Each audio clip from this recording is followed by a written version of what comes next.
And I thought, yes, I need to every day build my horse up so that he can carry me, carry himself, and do the job that I want him to do. The second piece of that is we're holding on to the horse's most sensitive part. So we're sitting on a support network that was never meant to be supportive. So it's our responsibility every step that horse takes that he is on the bit. What I feel when I get on, I said it a little bit in the video with Montana, of the waiting and the yielding. You know, the two questions, are you waiting for me? And can I yield you sideways?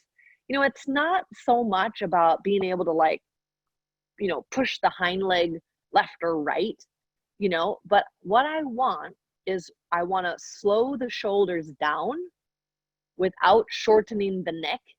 Because again, every time we pull on the reins, we put like a handbrake on the hind leg on the same side. So if I am strong with my right rein, I'm going to be, you know, blocking the right hind leg from ever, you know, coming up and stepping under. And of course, that's part of shifting the horse's weight back into the hind legs, is to bring the horse's hind legs farther underneath his body and his balance, as well as when you're bending to be able to take that inside hind leg and put it under the midline. But what I'm really looking for is that the pressure from, I make the horse wait, slow the shoulder down without pulling his neck back. Then I want to feel the pressure of my inside leg stimulates the horse's rib cage. And that's what I feel shift underneath me. And that then bows up and rounds the horse's outside nuchal ligament. There's no neutrality in riding. So, you know, we're all in there. Hopefully you're all taking notes. And it's like, okay, you know, what do I need to know about the science of riding? And it's like, we have never, you know, belonged on the back of a horse, but that we are either breaking them down or building them up. I don't know about you, but that was like created like a panic in me, that I thought, I love horses so much.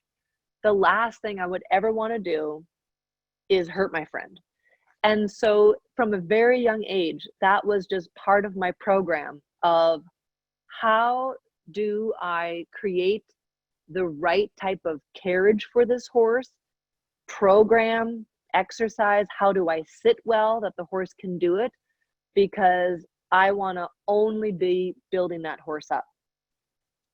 You know, even if we have like a long ride, we're probably only on for like an hour.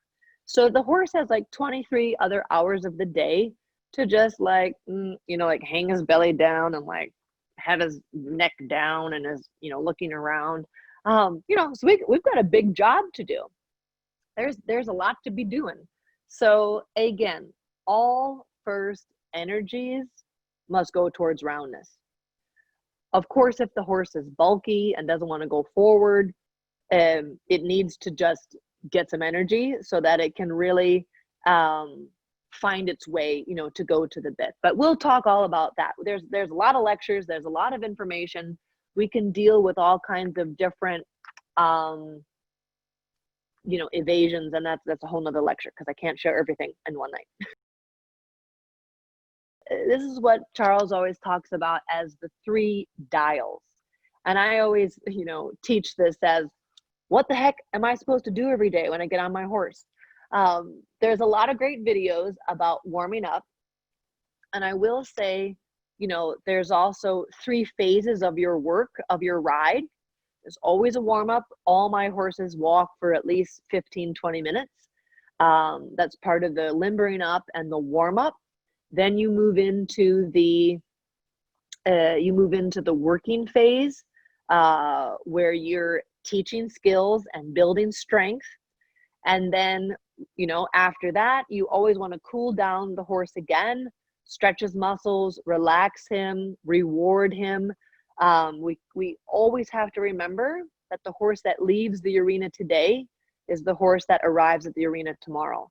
And we always want to build that it's a positive experience, because it's amazing. Horses have an incredible memory and they do not forget. So back to the 3 dials.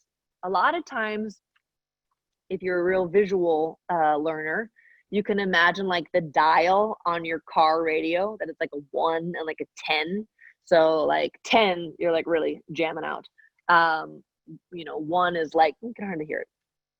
So the 3 things we need to tune every day is long and short frame, long and short strides, and bending and straightness.